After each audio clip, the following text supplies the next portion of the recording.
Hermanos míos, vamos a aprovechar el tiempo al máximo y les voy a invitar a que puedan abrir sus Biblias en el Evangelio según Mateo, capítulo 16, hermanos.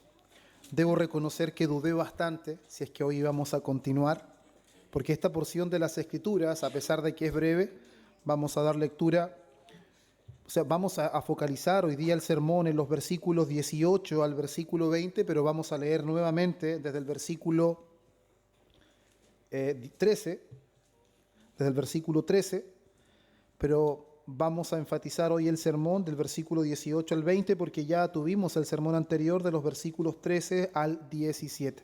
Como les digo, son pocos versículos, son solamente 3 versículos, pero demanda bastante, hermanos. Hay varias cosas aquí y de antemano le digo que hoy será una estudio. Será entre predicación y estudio porque hay varias cosas que es importante que entendamos a qué se refiere nuestro Señor con la afirmación que hace después de la declaración que hace el apóstol Pedro. Así que búsquelo con calma, Mateo capítulo 16, versículos 13 al versículo 20, y si lo ha encontrado les invito a que nos pongamos en pie, ¿cierto? Todos juntos y con reverencia podamos dar lectura a la palabra del Señor. Reitero una vez más, Evangelio según Mateo, capítulo 16, versículo 13 al 20, la palabra del Señor dice así. Viniendo Jesús a la región de Cesarea de Filipo, preguntó a sus discípulos diciendo, ¿quién dicen los hombres que es el Hijo del Hombre? Ellos dijeron, unos Juan el Bautista, otros Elías y otros Jeremías o alguno de los profetas. Él les dijo, ¿y vosotros quién decís que soy yo? Respondiendo Simón Pedro dijo, tú eres el Cristo, el Hijo del Dios viviente. Entonces le respondió Jesús, bienaventurado eres Simón, hijo de Jonás, porque no te lo reveló carne ni sangre, sino mi Padre que está en los cielos. Sermón anterior, para hoy. Y yo también te digo que tú eres Pedro, y sobre esta roca edificaré mi iglesia, y las puertas del Hades no prevalecerán contra ella. Y a ti te daré las llaves del reino de los cielos, y todo lo que atares en la tierra será atado en los cielos, y todo lo que desatares en la tierra será desatado en los cielos. Entonces mandó a sus discípulos que a nadie dijesen que él era Jesús el Cristo. Amén. Pueden tomar su asiento, hermanos.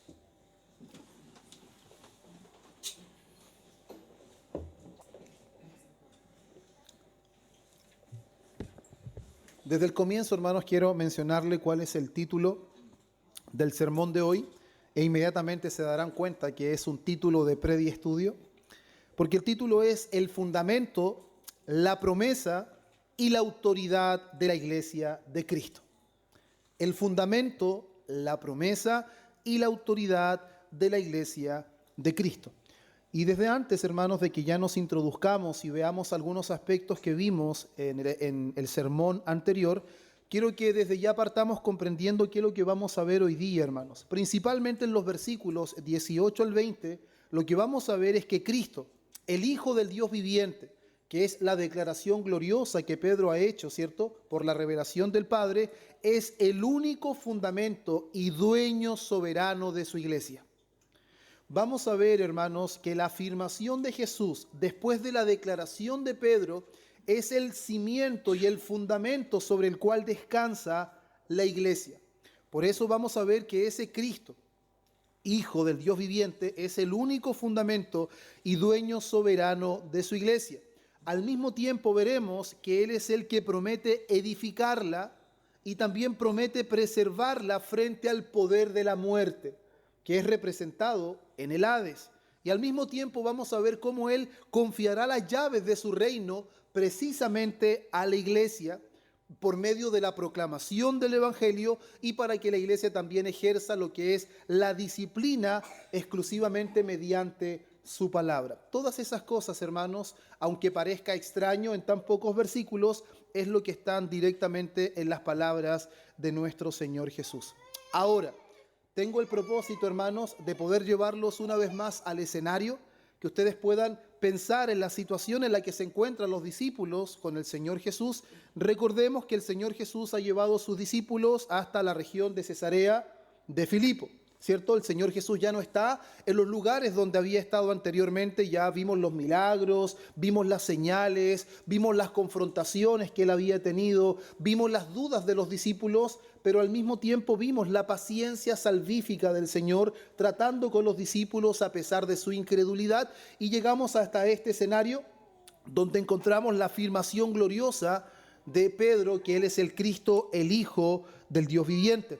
Pero hermanos, es importante que nosotros consideremos que el lugar donde está Jesús con sus discípulos era un lugar fuertemente marcado por la cultura gentil. No es un lugar judío, es un lugar que está marcado por la cultura gentil. De hecho, la ciudad había sido conocida como Paneas. Era conocida como Paneas. ¿Por qué? Porque principalmente en esa ciudad estaba asociado el culto al dios pagano Pan. Parece gracioso para nosotros hoy, ¿cierto? Que una de las cosas que más le cuesta al chileno dejar es el pan, pero no está relacionado directamente con ese Dios del presente siglo, ¿cierto? Es la ciudad de Panea con el dios Pan. Entonces había un centro de adoración a un dios pagano, no al Dios verdadero. Y posteriormente en ese lugar Herodes el Grande edificó un templo dedicado al emperador Augusto. Por lo tanto, pasó de la adoración al dios Pan, pasó a la adoración de Augusto como emperador. Después de eso, su hijo Felipe desarrolló la ciudad y la llamó Cesarea de Filipo en honor a César. Y hermanos, vamos viendo cómo esa ciudad pasaba de una idolatría a otra idolatría. Por lo tanto, su cimiento, su desarrollo está completamente conectado a lo que es el paganismo. Todo lo que se desarrollaba ahí, hermanos, era pagano. No había una adoración al Dios vivo y verdadero. Todo estaba asociado a la idolatría y al poder del Imperio Romano. Y es en ese lugar en donde Jesús establece esta conversación con sus discípulos y hace la pregunta más decisiva de todas, que es lo que compartía con ustedes el domingo anterior, versículo 15 al 17. Él les dijo: ¿y vosotros, quién decís que soy yo? Respondiendo Simón Pedro dijo: tú eres el Cristo, el Hijo del Dios viviente. Entonces le respondió Jesús: bienaventurado eres Simón, hijo de Jonás, porque no te lo reveló carne ni sangre, sino mi Padre que está en los cielos. Después de esa gloriosa, declaración de Pedro, Jesús deja en evidencia que a la conclusión o la revelación que Pedro tenía no era parte de su naturaleza humana, no era parte de su intelecto, no era parte del razonamiento natural humano, sino que había sido una revelación del Padre. Era Dios el que había iluminado la mente de Pedro, era Dios el que había iluminado el corazón de Pedro para que pudiera entender que todas las obras y las enseñanzas de Jesucristo daban evidencias de que Él era el Cristo, el Hijo del Dios viviente. Pero no queda solamente ahí, hermanos, sino que luego de la declaración de Pedro vamos a ver una confesión o una afirmación de nuestro Señor Jesús que nos va a llevar a desarrollar todo el sermón de hoy día. Versículo 18. Y yo también te digo que tú eres Pedro, y sobre esta roca edificaré mi iglesia. Hermanos, qué tremenda afirmación. Yo te digo que tú eres Pedro. Tú has dicho que yo soy el Cristo, el Hijo del Dios viviente. Y yo te digo que tú eres Pedro, y sobre esta roca edificaré mi iglesia, y las puertas del Hades no prevalecerán contra ella. Entonces, en base a la confesión de Pedro, Jesús ahora comienza a revelar no solamente quién es Él, sino que lo que hará con aquellos que confiesan quién es Él. ¿Qué hará con su pueblo? Esa es la afirmación que el Señor Jesús está haciendo. Por eso, hermanos, es importante que nosotros notemos el cambio. Primero, Pedro acaba de confesar: tú eres el Cristo. Y la respuesta de Jesús es: yo edificaré mi iglesia. Aquí, ¿por qué es tan importante esto, hermanos? Lo que les decía al principio. Los templos que estaban dedicados a Pan quedaron en ruinas. Se destruyeron. El palacio del César quedó sepultado bajo el polvo, hermanos. Ya no hay rastro de eso. El Imperio Romano colapsó. Pero 2000 años después, la promesa que Jesús hace a Pedro como apóstol, representando al resto de los discípulos, hermanos, esa promesa de que su iglesia permanecería y de que en las puertas del Hades prevalecerían contra su iglesia, esa promesa permanece intacta. Todo lo demás se destruyó. La idolatría al dios Pan, el imperio romano colapsó. Finalmente todas esas grandes construcciones quedaron en nada. Pero la confesión, hermanos, que hace Pedro y la respuesta que da nuestro Señor Jesús dejan evidencia que su promesa permanece intacta. Y a pesar de que muchos reinos han caído, la iglesia permanece viva hasta el día de hoy. Por eso, hermanos, la confesión de quién es Cristo conduce a la declaración de qué Cristo hará con su iglesia. Y aquí vamos a ver, hermanos, tres grandes verdades que es el desarrollo de nuestro sermón. Primero, vamos a ver el fundamento y pertenencia de la iglesia, en el versículo 18, en la parte A. Luego vamos a ver la promesa de victoria frente al Hades, en la parte B del versículo 18. Y el tercer punto, hermanos, o encabezado, vamos a ver la autoridad y el gobierno conferidos a la iglesia, versículo 19 y 20. Vamos entonces con el fundamento y pertenencia de la iglesia, parte A del versículo 18. Y yo también te digo que tú eres Pedro, y sobre esta roca edificaré mi iglesia.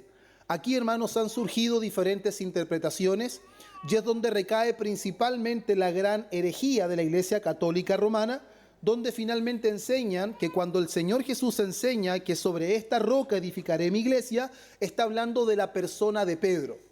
Por lo tanto, Pedro es el fundamento de la iglesia y desde ahí desprenden la sucesión apostólica, en donde finalmente el Papa tiene autoridad porque él es el sucesor de Pedro. Claramente, hermanos, eso no es lo que enseña la Biblia. Si nosotros vemos en el griego, Pedro se llama Petros.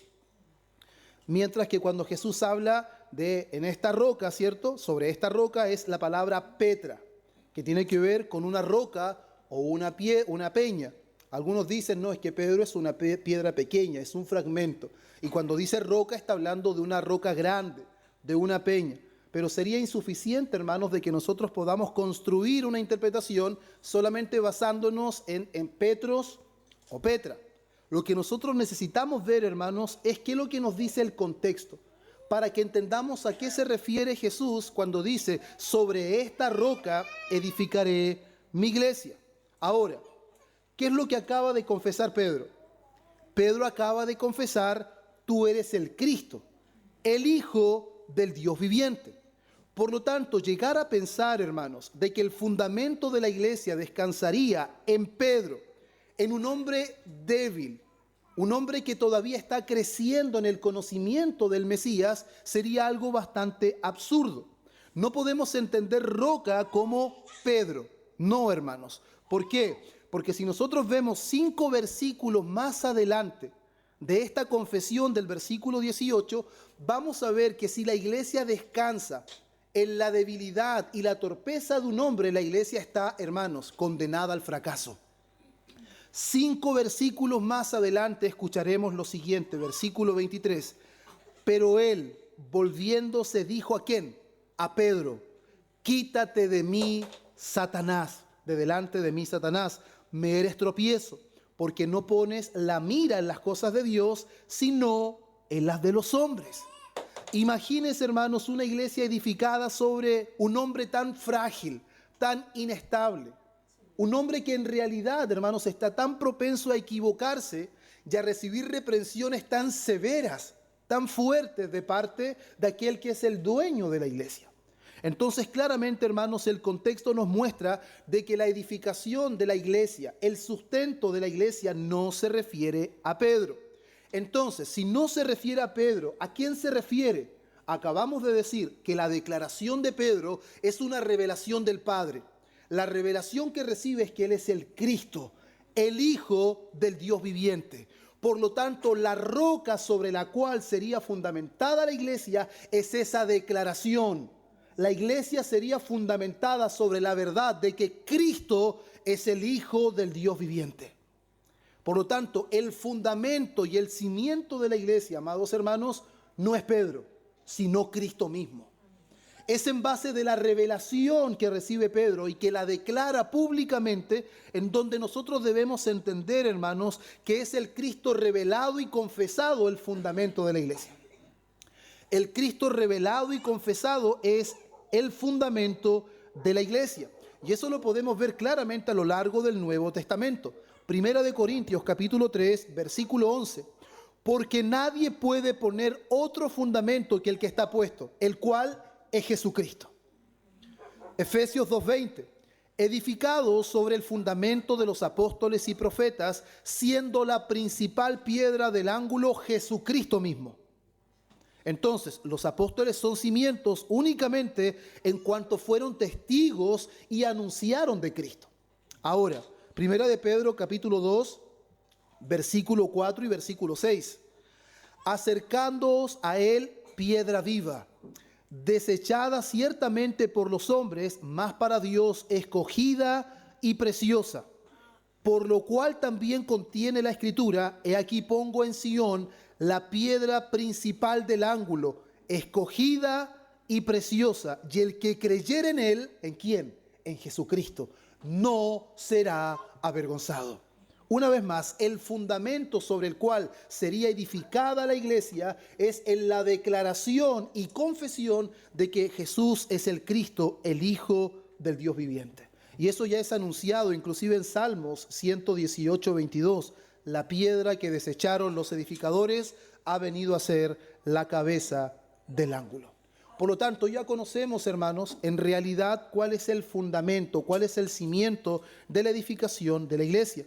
Pero ahora es importante que veamos la afirmación que hace Jesús y dice: sobre esta roca, sobre esta declaración, sobre esta verdad, edificaré mi iglesia. Eso es extraordinario, hermanos, porque Jesús dice que Él es el dueño absoluto de su iglesia. Él no dice: edificaré una iglesia. Él no dice: edificaré la iglesia de los hombres. No, Él dice: edificaré mi iglesia. Y eso es importantísimo porque Hechos, capítulo 20, versículo 28, nos va a decir de que Cristo es el dueño de la iglesia porque Él la compró con su propia sangre. Por tanto, mirad por vosotros y por todo el rebaño en que el Espíritu Santo os ha puesto por obispos. Miren, está hablándole a los pastores y les está diciendo claramente cuál es su labor en cuanto al rebaño, pero está dejando en claro que ellos son servidores, no dueños. Dice: para apacentar la iglesia ¿de quién? Del Señor, la cual Él ganó por su propia sangre. Entonces, ¿por qué Él puede decir: edificaré mi iglesia? Porque Él es el único dueño absoluto y Él ganó la iglesia al precio de su propia sangre.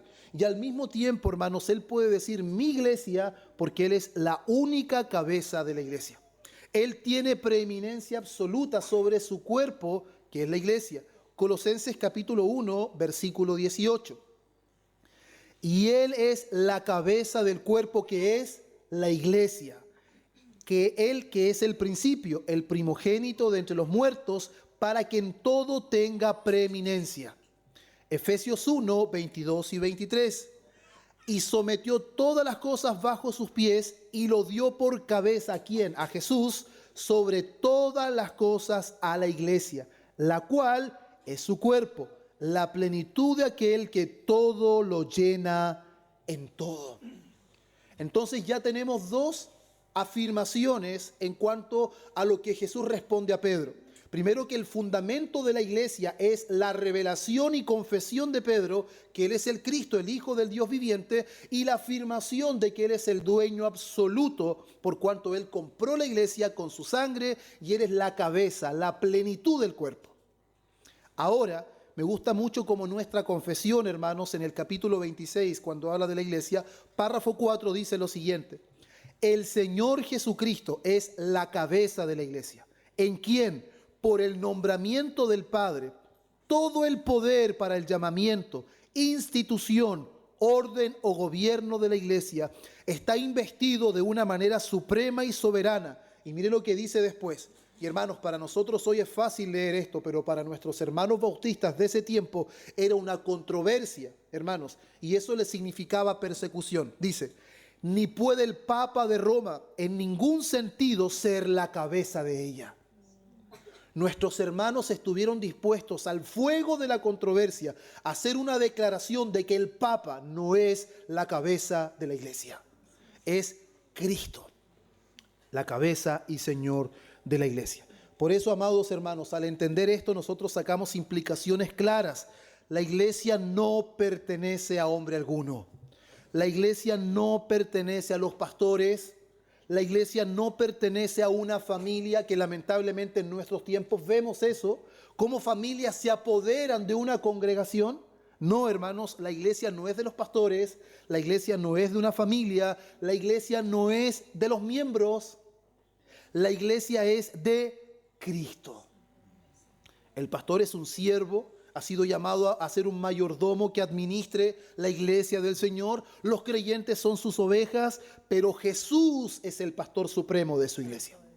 Él es el pastor. Primera de Pedro, capítulo 5, versículo 4. Me encanta esta afirmación.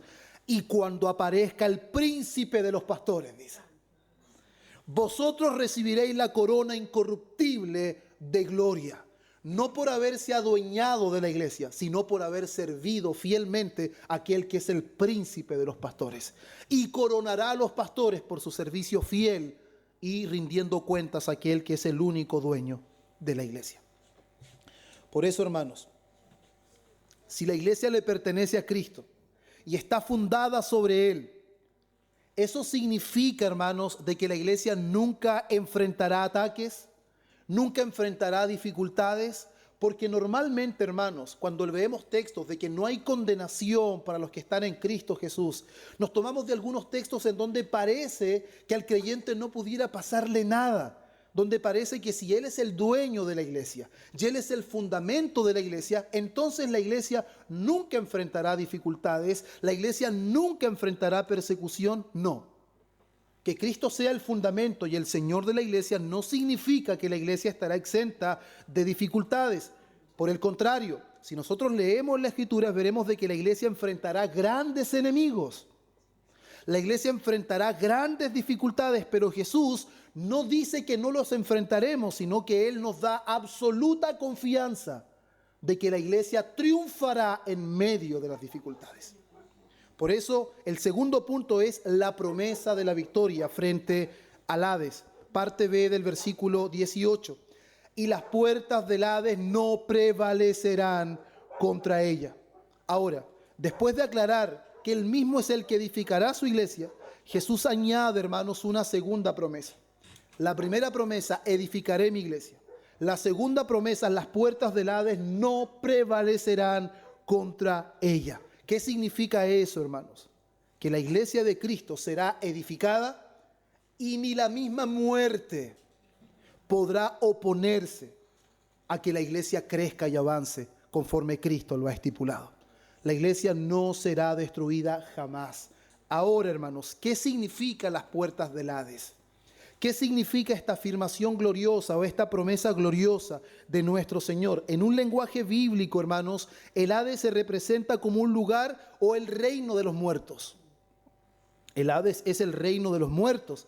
Y Jesús, hermanos, no nos está hablando de una simple rivalidad terrenal. No nos está hablando simplemente de que vamos a tener conflictos y que vamos a vencer ciertos conflictos. No, lo que Él nos está diciendo es que Él está asegurando que el poder de la muerte, hermanos, las puertas del Hades no prevalecerán contra su pueblo.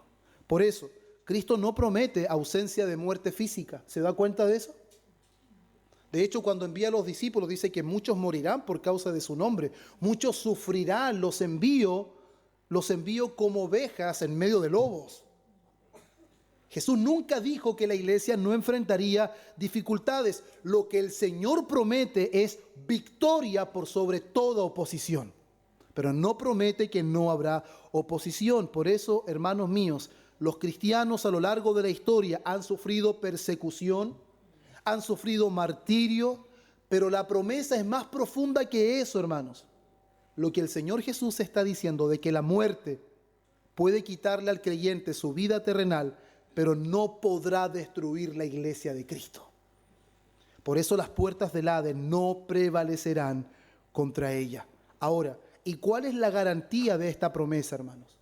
Si ya entendemos que el fundamento es Cristo, la revelación y la proclamación de Pedro, y que Él es el Señor de la iglesia. Ahora, ¿cuál es la garantía de que la iglesia prevalecerá aún con las puertas del Hades? Es la resurrección de Cristo de entre los muertos. La resurrección de Cristo de entre los muertos, hermanos, es la garantía de la victoria de la iglesia contra las fuerzas del mal. La muerte no pudo retener a la cabeza. ¿Entiende eso, hermanos? La muerte no pudo retener a la cabeza, y si no retiene a la cabeza, tampoco retendrá al cuerpo. Donde está la cabeza está su cuerpo. Donde yo estoy, ustedes también estarán. Por lo tanto, quien garantiza el triunfo de la iglesia es Cristo. En medio de persecución, en medio de martirios, pero la cabeza triunfa, el cuerpo triunfa. Por eso Hechos 2:24 dice: al cual Dios levantó, suelto los dolores de la muerte, por cuanto era imposible que fuese retenido por ella. Era imposible que la muerte retuviera a nuestro Señor. Y mire lo que dice Apocalipsis 1:18. Dice: y el que vivo, y estuve muerto, mas he aquí que vivo por los siglos de los siglos. Amén. Y tengo las llaves de la muerte y del Hades. ¿Quién es el que tiene las llaves de la muerte y del Hades? Es el Señor de la iglesia, el fundamento de la iglesia, el que promete victoria. Primera de Corintios 15, 54 al 55 y el 57. El apóstol Pablo entendió esto muy bien bajo la revelación del Espíritu. Y él dice: sorbida es la muerte en victoria. ¿Dónde está, oh muerte, tu aguijón? ¿Dónde, oh sepulcro, tu victoria? Él entendió muy bien que él podría enfrentar persecución, y aún le podrían cortar la cabeza, pero la iglesia es una iglesia triunfante, porque la cabeza venció la muerte, y la muerte no podrá vencer a su iglesia. Por eso él termina versículo 57. Más gracias sean dadas a Dios, que nos da la victoria. ¿Por medio de quién? Por medio de nuestro Señor Jesucristo. Qué extraordinario, hermanos.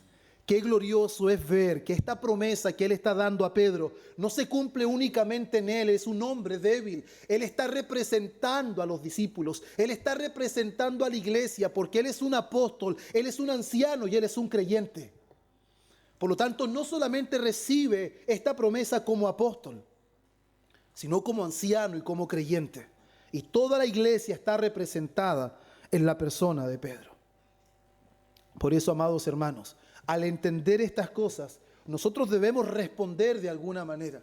¿Y cómo podemos responder, hermanos? Entendiendo que la seguridad de la iglesia descansa en la cabeza, Cristo. La seguridad de la iglesia descansa en la victoria que Cristo ya consiguió por nosotros. Hermanos amados, la iglesia no es fuerte por sí misma. La iglesia no va a triunfar por su fidelidad. La iglesia no va a triunfar porque sus armas naturales son fuertes. La iglesia no triunfa por lo imponente de sus construcciones. No, hermanos, no. La iglesia triunfa porque Cristo murió, porque Cristo fue sepultado, porque Cristo resucitó. Por eso la iglesia es triunfante, porque Él ahora tiene las llaves de la muerte y del Hades. La muerte misma tendrá que ceder ante el poder de la resurrección. Usted y yo algún día moriremos, pero sorbida es la muerte en victoria. Así como Cristo resucitó, el mismo poder que levantó a Cristo de entre los muertos será el mismo poder que levantará a cada creyente que compone a su iglesia. Por eso Él dijo: el que cree en mí, aunque esté muerto, vivirá. Porque el que cree que Él es el Cristo, el Hijo del Dios viviente, en ese fundamento el creyente es edificado. Y Él prometió que las puertas del Hades no prevalecerían contra su iglesia. Qué extraordinaria promesa, hermano. Qué extraordinaria promesa. Y ahora, hermanos, cuando vemos esa promesa, vemos que esa promesa eterna, hermanos, de defensa divina frente a enemigos y adversidades, no es solamente algo particular del Nuevo Testamento. Vemos que todo el panorama bíblico, hermanos, Dios siempre prometió hacer frente a los enemigos por causa de su pueblo. Dios siempre lo vio. Mire, hermanos, veamos Jeremías 1:19. Me encantan estos textos del Antiguo Testamento. Y pelearán contra ti, pero no te vencerán. ¿Por qué? Porque yo estoy contigo, dice Jehová, para librarte. ¿Dónde está la fuerza del pueblo de Dios? No en lo que hace, sino en quién es el Señor de la iglesia. Isaías 54:17. Ninguna arma forjada contra ti prosperará, y condenarás toda lengua que se levante contra ti en juicio. Esta es la herencia de los siervos de Jehová, y su salvación de mí vendrá, dijo Jehová. Le intentarán hacer frente, pero ¿por qué no podrán? No porque el pueblo es el más perito en la batalla, no porque el pueblo es el más fuerte, sino porque Dios es el que va al frente de su pueblo. Qué extraordinario es eso, hermano. Salmo 27:3. Esto conlleva este tipo de confianza. Cuando lo leí por primera vez, me recuerdo hace muchos años, decía qué osado es el salmista. Pero ahora entiendo por qué él podía tener tal osadía. Y él decía, aunque un ejército acampe contra mí, no temerá mi corazón. Aunque contra mí se levante guerra, yo estaré confiado. ¿Y por qué? Porque tú estarás conmigo. ¿Dónde está la confianza del salmista? Está en Dios. No está en su reinado, no está en sus posesiones, no está en su ejército. Él no dice, aunque contra mí quieran hacer guerra, no importa, tengo un ejército poderoso. No, es que tú estarás conmigo. Tú serás el que me defiende. Por eso Romanos 8:31 dice, ¿qué pues diremos a esto? Si Dios es por nosotros, ¿quién? ¿Quién contra nosotros? ¿Acaso la muerte? ¿Acaso el Seol? ¿Habrá algo que pueda hacerle frente a la iglesia de Cristo? ¿Al cuerpo de aquel que se levantó de entre los muertos y venció la muerte, el pecado, el diablo? ¿Podrá la muerte hacerle frente? No, hermanos. Por eso el poder del Evangelio derriba esas fortalezas malignas. Dios da el poder a su iglesia mediante la proclamación del Evangelio. Y esto es algo llamativo, hermanos. Particularmente me detenía a la hora de estudiar en que dice las puertas del Hades no prevalecerán. No solamente dice el Hades, dice las puertas del Hades. Y en la antigüedad, hermanos, las puertas eran conocidas como muros también para defenderse. Y se utilizaban también para poder encerrar a los prisioneros detrás de las puertas. No eran puertas como las que tenemos en casa, eran fortalezas, hermanos. Donde a través de esas puertas, hermanos, normalmente eran una muralla para la defensa. Y normalmente escondían a los prisioneros. Pero la imagen, hermanos, muestra aquí que el reino de la muerte no es el que está atacando a la iglesia de Cristo. Cuando dice que las puertas del Hades no prevalecerán, no está diciendo que las puertas del Hades están yendo a atacar a la iglesia, sino está mostrando la imagen de que la iglesia avanza y que las puertas del Hades no harán resistencia al avance de la iglesia de Cristo. Y eso es aún más extraordinario, hermanos, porque no es la iglesia reteniendo un ataque, es la iglesia avanzando y el Hades no pudiendo sostenerla, no pudiendo detenerla. Es una imagen extraordinaria, hermanos. Por eso el apóstol Pablo en Romanos 1:16 dice, no me avergüenzo del Evangelio. ¿Por qué? Porque es poder de Dios para salvación. Las puertas del Hades no podrán prevalecer. El Evangelio avanzará y hombres serán salvos. De toda tribu, de todo pueblo, de toda nación, hermanos, de todo lugar habrán hombres salvos. ¿Por qué? Porque ni las puertas del Hades podrán prevalecer. Esas murallas fortificadas no detendrán el avance del Evangelio, hermanos. ¿Por qué? 2 Corintios 10:4. Porque las armas de nuestra milicia no son carnales, sino poderosas ¿en quién? En Dios, para destrucción de fortalezas. ¿Qué fortalezas? Las puertas del Hades. Ni las puertas del Hades, ni la muerte misma podrá detener el avance de la iglesia. ¿Por qué, hermanos? Porque su cabeza es nada más y nada menos que Cristo. Que Cristo. Ahora, hermanos, qué diferente es cómo el mundo mira a la iglesia a cómo Dios muestra a su iglesia a través de la palabra. La mirada de Cristo y la mirada del mundo, hermanos, podemos verla claramente en las iglesias de Apocalipsis. Solamente en 2 iglesias quiero centrarme, en Esmirna y la Odisea.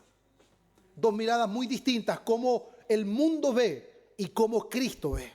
Veamos, hermanos, claramente que el éxito y la verdadera salud de la iglesia jamás se miden por apariencias, hermanos. No podemos mirar cómo está la iglesia, hermanos, simplemente porque es una iglesia bien posicionada, una iglesia con muchos recursos. No, hermanos, eso no garantiza la fuerza y la salud de una iglesia. Mire lo que dice la iglesia de Esmirna, capítulo 2, versículo 9. Yo conozco tus obras y tu tribulación y tu pobreza, pero tú eres rico. ¿Cómo eso? Conozco tu tribulación y tu pobreza, pero tú eres rico. Porque la riqueza de la iglesia no se basa en las comodidades del mundo, hermanos. No se basa en las riquezas terrenales, temporales, que se acaban. Es una iglesia pequeña, es una iglesia tribulada, pero ante los ojos de Cristo es una iglesia rica. Apocalipsis 3:17, la iglesia de la Odisea. Porque tú dices, aquí nos dice el Señor, esto es lo que dice la Odisea. Tú dices, yo soy rico, me he enriquecido y de ninguna cosa tengo necesidad. Pero el problema es que tú no sabes que eres un desventurado, un miserable, pobre, ciego y desnudo. ¿Cuál es lo que Cristo dice a esta iglesia? Una iglesia autosuficiente y próspera externamente, pero miserable, pobre, desnuda, que necesita arrepentirse y volverse a Cristo para ser verdaderamente una iglesia conforme a su voluntad. Por eso, hermanos, también me gusta lo que nuestra confesión dice en el párrafo 3, capítulo 26. Dice, las iglesias más puras bajo el cielo están sujetas a la impureza y el error. Aún las iglesias más puras están sujetas también a errores y a contaminarse, lamentablemente. Y algunas se han degenerado tanto que han llegado a ser no iglesias de Cristo, sino sinagogas de Satanás. Sin embargo, escuche, Cristo siempre ha tenido y siempre tendrá un reino en este mundo, hasta el fin mismo, compuesto de aquellos que creen en Él y profesan su nombre. La iglesia, hermanos, nunca será vencida. Nadie podrá detener el avance de la iglesia, porque la iglesia tiene como fundamento a Cristo, tiene como Señor a Cristo y tiene la promesa de que Él llevará a su iglesia hasta el lugar que Él ha determinado. Por eso, hermanos amados, la certeza de la iglesia. ¿Cuántos de ustedes se podrán preguntar, y yo mismo, cuál es el futuro de la iglesia en medio del tiempo que estamos viviendo? ¿Qué le espera a la iglesia en este tiempo, hermanos? No debemos tener incertidumbre, sino certeza. ¿Por qué? Porque la certeza de la iglesia no descansa en lo que nuestros ojos ven. La certeza de la iglesia no descansa en cómo el mundo y sus ideologías avanzan, sino que la certeza de la iglesia descansa en esta palabra: edificaré mi iglesia y las puertas del Hades no prevalecerán contra ella. Por eso, hermanos, una iglesia que está segura en las manos de Cristo nunca será pasiva en el mundo. ¿Por qué no puede ser pasiva una iglesia que está en las manos de Cristo? Porque Cristo le ha entregado una responsabilidad y al mismo tiempo le ha entregado autoridad para representarlo mediante las llaves de su reino, que es lo que viene más adelante. Porque una iglesia no puede ser pasiva, porque la iglesia representa a Cristo responsablemente y con la autoridad que Él le ha dado a su iglesia. Por eso pasamos al tercer punto: la autoridad y el gobierno de la iglesia.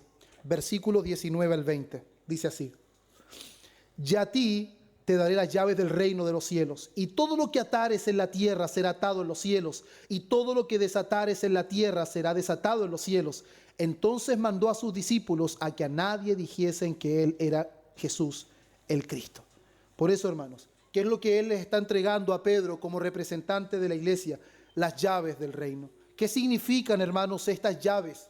Principalmente, hermanos, tenemos que ver cómo las llaves sirven para abrir y para cerrar. Ese es el significado. y es importante, hermanos, que veamos que muy probablemente el Señor Jesús, la imagen que está tomando de fondo es de Isaías capítulo 22, versículo 22. En el Antiguo Testamento, hermanos, el mayordomo real, Eliasim, usted puede leerlo después, él recibía la llave sobre su hombro para administrar la entrada y los tesoros de la casa del rey. Y el mismo texto dice, abrirá y nadie cerrará, cerrará y nadie abrirá. Lo más probable es que está sacando, ¿cierto?, la imagen de este texto. Y Jesús lo que está haciendo aquí, hermanos, toma esta imagen de una figura de mayordomo real y la está aplicando al reino de Dios. Abrir o cerrar el acceso a la salvación. Hermanos, escuche esto. La iglesia, por medio de lo que Cristo ha hablado a Pedro, Él les está entregando la responsabilidad y al mismo tiempo, hermanos, el poder de atar y desatar, de abrir y cerrar. La iglesia, por medio de la proclamación del evangelio, tiene la autoridad de abrir la puerta de los cielos o cerrar la puerta de los cielos. Ahora, ¿cómo llegamos a esta conclusión, hermanos? Primero es importante que entendamos que las llaves no significa que Él le ha dado poder absoluto para que la iglesia haga lo que quiera. No, no es que la iglesia puede hacer lo que quiera, porque la iglesia es responsable. La iglesia ejerce mayordomía, es una autoridad delegada, pero la llave sí sirve para abrir y cerrar. Por eso, la iglesia es la que custodia y proclama la verdad. ¿Cómo podemos ver esto? Timoteo 3:15, primera de Timoteo. Para que si tardo, dice el apóstol Pablo, sepas cómo debes conducirte en la casa de Dios, que es la iglesia del Dios viviente, columna y baluarte de la verdad. Entonces la iglesia tiene este concepto y sabe que es la iglesia de Dios. Sabe que es columna y baluarte de la verdad. Por lo tanto, la iglesia no inventa la verdad. La iglesia proclama la verdad. La iglesia no innova, sino que la iglesia custodia, resguarda la verdad. En cuanto a la salvación, la tarea de la iglesia es poner en alto la palabra. La tarea de la iglesia es defender la verdad ante el mundo. Por eso, hermanos, el primer uso de las llaves es doctrinal y evangelístico. Les dije que era prediestudio. El primer uso de las llaves es doctrinal y evangelístico. ¿Cómo abre y cierra, hermanos, la iglesia la entrada al reino a través de la predicación del evangelio? Cuando la palabra del Señor muestra que todo aquel que se arrepiente y cree en Cristo tiene el perdón de pecados y vida eterna, la iglesia está haciendo uso de las llaves.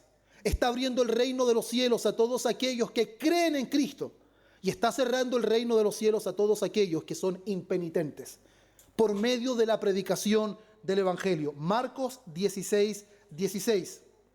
El que creyere y fuere bautizado será salvo. La iglesia, mediante la predicación del evangelio, está usando las llaves. Le está abriendo la puerta de los cielos de par en par a todo aquel que creyere y fuere bautizado será salvo. Y ahora usa las llaves para cerrar. El que no creyere será condenado. La iglesia puede decir, si tú no crees serás condenado, amén. Y está haciendo uso de la responsabilidad y autoridad que Cristo le ha entregado. Por eso una iglesia que no predica el evangelio es una iglesia que no está cumpliendo con la ordenanza de su Señor. Juan 3:18 y 36. El que en él cree no es condenado, pero el que no cree ya ha sido condenado, porque no ha creído en el nombre del unigénito Hijo de Dios. El que cree en el Hijo tiene vida eterna. Ya ves, abriendo el reino. Pero el que rehúsa creer en el Hijo no verá la vida, sino que la ira de Dios está sobre él. Ya ves, cerrando el reino. ¿Logra entenderlo, hermanos? ¿Y por qué es tan importante explicar estas cosas a pesar de que es un sermón? Por eso es importante que entendamos que como iglesia somos administradores de los misterios de Dios. Primera de Corintios 4:1 y 2. Así pues, tengamos los hombres por servidores de Cristo y administradores de los misterios de Dios. Ahora bien, se requiere de los administradores que cada uno sea hallado fiel. ¿Qué es lo que hace un mayordomo fiel? ¿Cambia el mensaje? ¿Inventa cosas? ¿Se pone creativo? No. Un mayordomo fiel, hermanos, no altera el mensaje. Predica la verdad como ha sido revelada. Si crees, serás salvo. Si rehusas creer, ya estás condenado. Y de esa manera, hermanos, la iglesia hace uso de las llaves en la evangelización y en temas doctrinales. Pero al mismo tiempo, hermanos, esto también implica atar y desatar en la práctica, en la membresía, incluyendo lo que es la disciplina de la iglesia. ¿Por qué, hermanos, es importante hacer esta diferenciación? Porque involucra ambos aspectos: la predicación del evangelio, temas doctrinales, y también en la cotidianidad de la vida de la iglesia. En la proclamación, ¿qué es lo que hacemos? Anunciamos las verdades del reino. Quien entra y quien no entra es la labor de anunciar de la iglesia. ¿Quiénes entran? Los que creen. ¿Quiénes no entran? Los que no creen. ¿Cierto? Eso ya está claro. Ahora, ¿qué significa atar y desatar en la iglesia? Desatar y atar, hermanos, desatar es recibir y afirmar. Eso significa desatar, recibir y afirmar. Es reconocer públicamente a quien confiesa una fe genuina en Cristo y recibirlo en la membresía y en la mesa del Señor. O también significa perdonar, restaurar con amor al creyente que cayó, pero vuelve arrepentido. Por lo tanto, desatar tiene implicaciones en recibir y afirmar, tanto en la membresía como restaurar a un creyente que ha caído. Atar está relacionado con disciplinar y apartar. Eso significa que está involucrado con la amonestación de quien persiste en un pecado sin arrepentirse, y si no escucha a la iglesia, ¿qué dice? Tenle por gentil y publicano. Por lo tanto, el no arrepentimiento de una persona conlleva el atar, disciplina y apartamiento. Por eso, hermanos, esta autoridad no pertenece a un solo hombre. Por eso no se lo está entregando solo como apóstol, no, sino como iglesia. A la iglesia total reunida pertenece esta autoridad que Cristo le ha delegado. Mateo 18, 17 y 18, ¿qué dice? Si no lo hiere a ellos, dilo a la iglesia. Y si no hiere a la iglesia, tenle por gentil y publicano. Si no hiere, ¿a quién? A la iglesia. No dice si no hiere a los pastores, tenlo por gentil y publicano. Si no hiere a los testigos, tenlo por gentil y publicano. Si no hiere a la iglesia. Porque a la iglesia le ha sido entregado el poder de atar y desatar. No a los pastores solos, ni a la membresía sola, sino a la iglesia compuesto por pastores que gobiernan y guían, y una iglesia que debe reconocer que se está guiando conforme a la palabra. Juan 20, 23. Juan 20, 23. A quienes remitieren los pecados, les son remitidos. Mire la autoridad de la iglesia, hermanos. A quienes le remitieren los pecados, les son remitidos. A quienes se le retuviereis, les son retenidos. Si la iglesia no reconoce arrepentimiento, no hay perdón para esa persona. Y si la iglesia reconoce arrepentimiento, la persona disfrutará de los beneficios del perdón. ¿Se da cuenta de la importancia, hermanos, de la membresía? De la importancia de la iglesia, de la autoridad que la iglesia tiene como asamblea reunida. También nuestra confesión declara en el párrafo 7, a cada una de las iglesias así congregadas les ha dado todo poder y autoridad que en modo alguno sea necesario para llevar a cabo el orden en la adoración y la disciplina. Hermanos, la autoridad que Dios le ha dado a la iglesia es extraordinario, hermanos. Pero esta autoridad es ministerial y no magisterial. ¿Por qué? Porque el gobierno que la iglesia ejerce es bajo la palabra, hermanos. Siempre es bajo la palabra. La iglesia no administra con una autoridad propia. La iglesia no inventa procesos. La iglesia no determina qué es bueno y qué es malo. La iglesia reconoce lo que Dios ha enseñado en su palabra. Por eso esto no es tiranía pastoral, pero tampoco es anarquía, hermanos. No es jerarquía de algunos hombres, pero tampoco es democracia secular. No, hermanos. Es Cristo gobernando su iglesia a través de pastores y la membresía reconociendo que eso es bíblico para poder ejercer, ¿cierto?, la autoridad que Cristo le ha dado. Por eso me encanta 1 de Pedro 5, 2 y 3. Dice, apacentad la grey de Dios que está entre vosotros, cuidando de ella, no por fuerza, sino voluntariamente, no por ganancia deshonesta, sino con ánimo pronto, no como teniendo señorío sobre los que están a vuestro cuidado, sino siendo ejemplos de la grey. Qué extraordinario, hermanos. Es como la palabra nos muestra claramente qué es la iglesia y cómo debe andar la iglesia. Y cómo debe considerar estas cosas, hermanos. Por eso la congregación acompaña y respeta a quienes velan por sus almas. Hebreos 13:17. Obedeced a vuestros pastores y sujetaos a ellos. ¿Por qué? ¿Porque son la autoridad intrínseca? ¿Porque son los reyes de la congregación? No, porque ellos velan por vuestras almas, primero. Segundo, como quienes han de dar cuenta. Quien rinde cuenta no es dueño. Quien rinde cuenta es administrador, es mayordomo. Ahora, ¿por qué la iglesia reconoce a sus pastores y se sujeta? Porque ellos velan por sus almas y tienen que rendir cuenta a Dios de que se están guiando con fidelidad, para que lo hagan con alegría y no quejándose, porque esto no es provechoso. Por eso toda la autoridad, hermanos, está sujeta a la Escritura.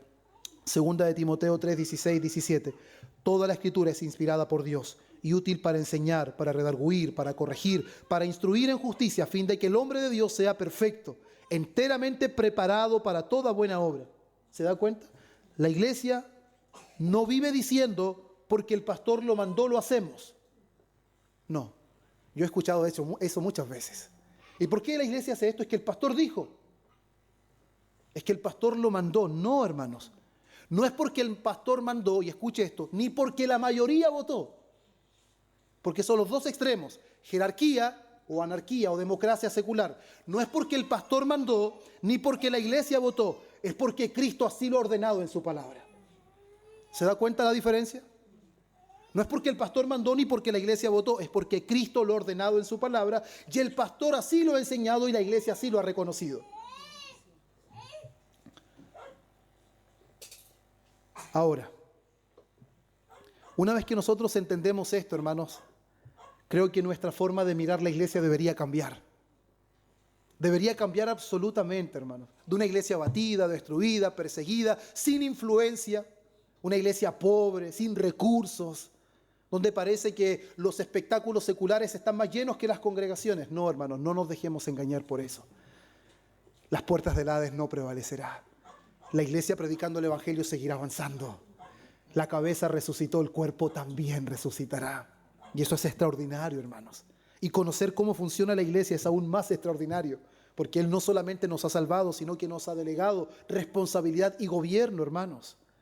Pero el texto no termina ahí. Mateo 16:20 dice: entonces mandó a sus discípulos que a nadie le dijesen que Él era Jesús el Cristo. Y parece extraordinario, Él acaba de reconocer la declaración, habla de lo que Él va a hacer con su iglesia, pero ahora Jesús manda a guardar silencio en cuanto a esta confesión que es tan clara y tan verdadera y tan llena de contenido. Pero ¿qué es lo que quería Jesús, hermanos? Evitar un malentendido político. ¿Por qué?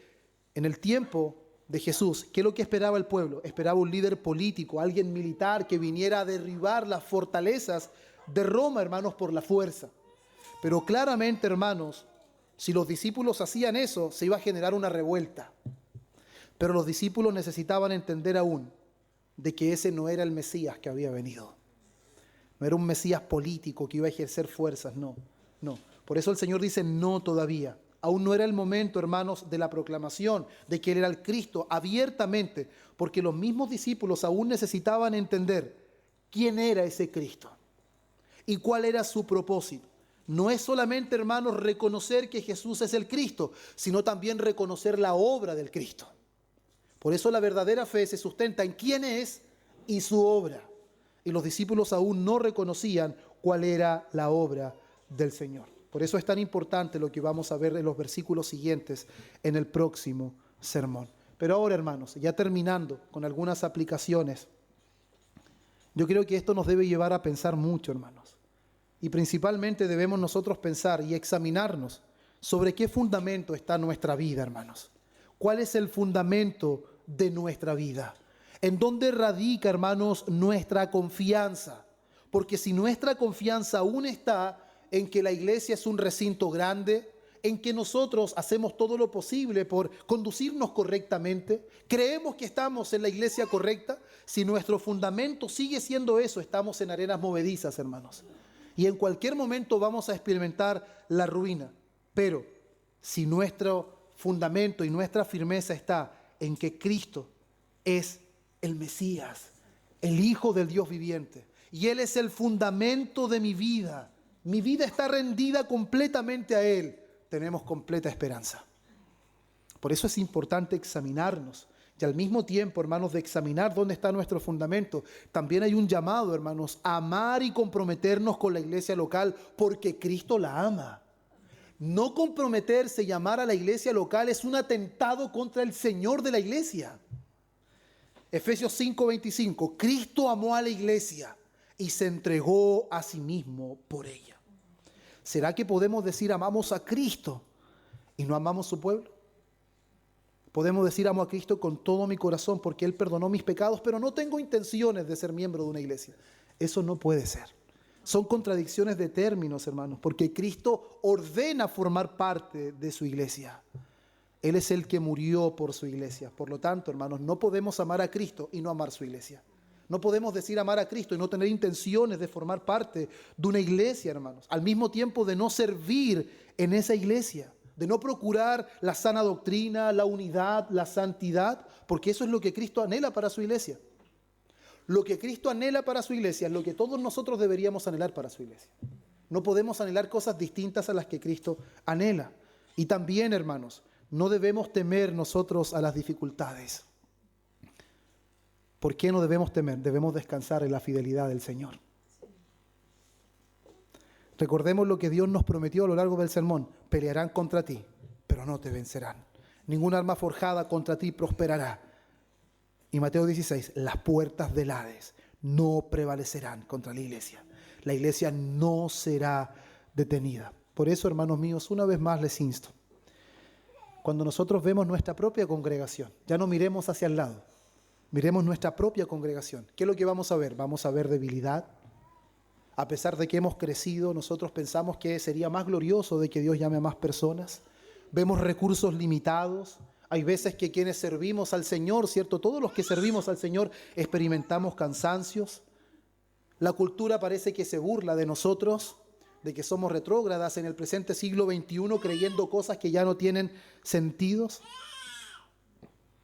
Y en el profundo de nuestro corazón, hermanos, podemos ser tentados. Y podemos finalmente tener temor y llegar a pensar cómo la iglesia escapará de esto. Cómo la iglesia se sobrepondrá a la situación actual. ¿Qué será de la iglesia, hermanos? Si la cosa sigue así, ¿qué será de la iglesia? Pero el mismo Señor que le habló a la pequeña iglesia de Esmirna, también nos dice hoy, Él conoce nuestra tribulación. Él conoce nuestros recursos. Él conoce también nuestras aflicciones. Él conoce nuestro arduo trabajo. Él conoce nuestras obras, pero Él alza nuestra cabeza y dice, tú no eres pobre, tú no eres miserable, tú no estás desnudo, tú eres rico. Hermanos, qué glorioso, qué importa lo que nuestros ojos vean. Aún el pecado está en nosotros. No permitamos que el pecado norme nuestra visión y nuble nuestra vista en torno al Señor. Tú eres rico. Aunque un ejército acampe contra nosotros, nuestro corazón debe estar tranquilo. Por eso, hermanos, debemos volcarnos a esta enseñanza. El fundamento de la iglesia es Cristo. El Señor de la iglesia es Cristo. El que prometió sostener a su iglesia es Cristo. La iglesia le pertenece porque Él la compró con su propia sangre.